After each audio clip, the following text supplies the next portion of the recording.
Lingua Latīna tutorials with Mr. K, Pensum D. This video is meant to accompany the Latine Disco or the Lingua Latīna College Companion text, both available from Focus Bookstore. Let's get into the text. Here we are in Chapter 3. You should have your Pensum D questions in front of you. So looking at line 3, what part of speech is cantat? Cantat is a verb. And what is a verb? A verb is a word with tense and person, but without number, without case. It's a tense and person without case. So this verb happens to be present tense. It is third person. First person is I. Second person is you. Third person, he, she, it. And here we have Julia as the she. Julia sings. So it's third person, one person, Julia, and it is singular. So it's singular, third person singular, and it's present. The case is reserved for nouns and adjectives and pronouns. And so verbs do not have case. So they will not. Don't confuse nominative, genitive, dative, accusative, and ablative with what verbs do. The second feature I want to show is also contained in line 3, and then also you'll find it in line 8, where you have cantat here, and you have cantat in line 8, or pulsat in line 8. And if you scroll further down, you have in line 10, ridet. The verbs have different endings. You have ot here, cantat, and ridet here, ot and et. Notice the T remains the same. Verbs belong to 4 different conjugations. A conjugation is like a family for a verb. So verbs belong to those families based on their stem vowel, the vowel that you see that comes before their ending. So here we see an A in front of the T for cantat, and here we see an E in front of the T for ridet. So those two belong to different families. There are 4 different verb families, and they are ara, erba, erba, and ira verbs, based on what is called the infinitive ending, ara, era, ira. So cantat in the infinitive would be cantare, to sing. Ridet would be ridera, to laugh. And those are first and then second conjugation verbs. There are 2 others that you'll learn as you get further in the book. The vowel in front of the letter here tells you which one it belongs to. So another feature I want to point out is in line 8. We have these 2 words, Marcus and Julia. What part of speech is Marcus and Marcus and Julian? They are both nouns. And what is a noun? A noun is a word that has case, number, and gender. There are 5 cases in Latin, and a case tells you is a set of endings or declension is a set of endings that tells you what, and each case in that declension tells you what function a noun has in the sentence. So the 2 cases that you're learning in this chapter are nominative case like Marcus and accusative case like Juliam. Marcus, the subject, is nominative case. Juliam, the direct object of the action, is in the accusative case. So Marcus Juliam pulsat. Marcus hits Julia. Since Julia is receiving the action, she is in the accusative case. You're going to see several nouns in this chapter in the nominative and accusative cases. So what is, in line 8, what is the case, number, and gender of Juliam? It is accusative because it is receiving the action.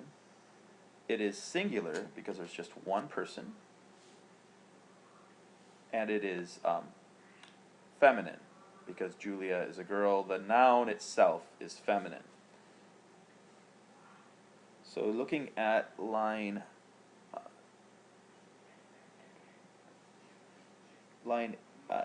8 also, what is the case number and gender of Marcus? Marcus is nominative because he's the subject of pulsant. He's doing the action. He is masculine, and he's singular. There's just one of him doing the action. Okay, so now look at lines 8 and 10 again. So cantat and ridet. Which verb families do those two verbs belong to? Cantat and ridet. Cantat is first conjugation. It's in the first verb family, the ara family. Ridet is in the second conjugation, the era family. There are two other families, the eras and the eras, that you'll learn later. Look at line 11 and look at line 11 and 21.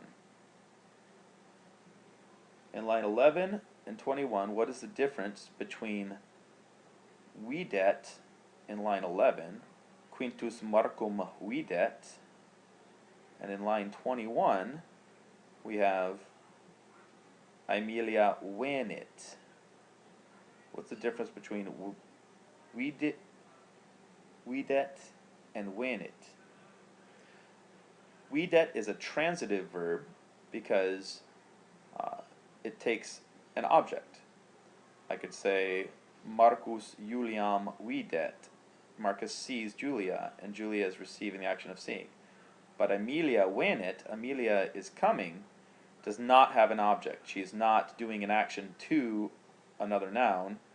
The action is contained in the verb itself. She is coming. So that's the difference between a transitive verb being a verb that transfers its action, and intransitive, a verb that does not transfer its action. Now look at lines 24 and 25. Line 24 has quis me vocat, and line 25, Julia te vocat. Me and te are accusative, common, singular pronouns. They're common because they remain the same whether or not it's a man or a woman, or a masculine or feminine, whether they're standing in place of a masculine or feminine noun. These are pronouns. And since they're standing in place here, me is standing in place of Aemilia, and Quintus, or te is standing in place of Quintus in sentence on line 25. So who calls me? And Julia calls you. Me and you are both in the accusative case. So moving on, looking at line 35.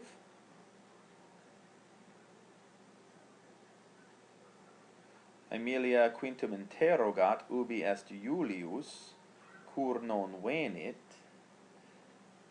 What is the subject of venit here?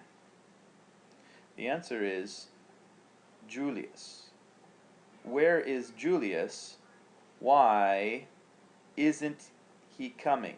Often, we do the same thing in English. Often the Romans would leave out the subject, and if you have two sentences in a row with the same subject, the subject is carried over from the previous sentence. So, where is Julius?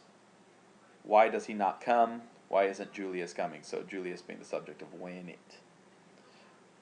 Looking at line 42, we see Julius quintum non audit neque venit. So what is neque, and when is it used? So neque is simply et non, but the Romans didn't like to say et non, so instead they said neque. So we translate it just like et non. Julius does not hear Quintus, and he does not come. Neque venit, and not. Et non venit.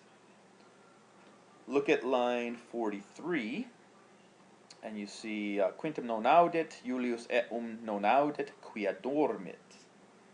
What is the case number and gender of eum and why?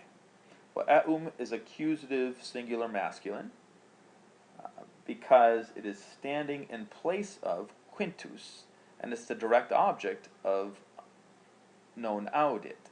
So Julius does not hear him, the accusative direct object receiving the action of the hearing, or here in this case of the not hearing.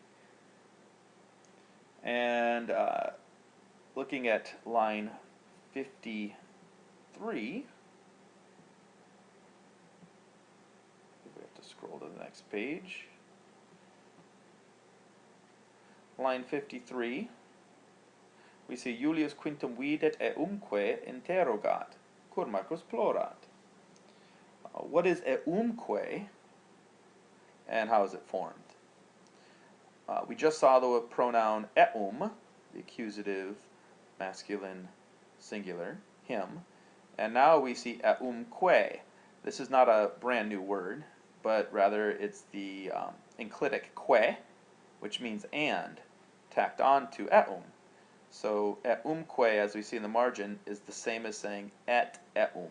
So Julius sees Quintus, and he asks eum. He asks him, why is Marcus crying? So now let's go to lines 69 and 70.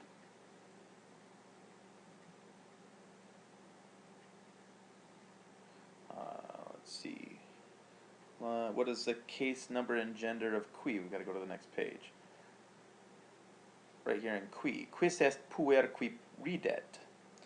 Case number and gender of qui. This is a relative pronoun, meaning it relates back, it creates its own clause, the one who cries, and it refers back to another subject. So quis est puer qui ridet, who is the boy who is laughing. Qui is masculine because it's referring to boy, it's relating back to boy, puer. It's singular, and it's nominative because it's the subject of ridet. Who is the boy who laughs? And then look at line 70. What is the case number and gender of quae, and what part of speech? Quae est puella quae plorat.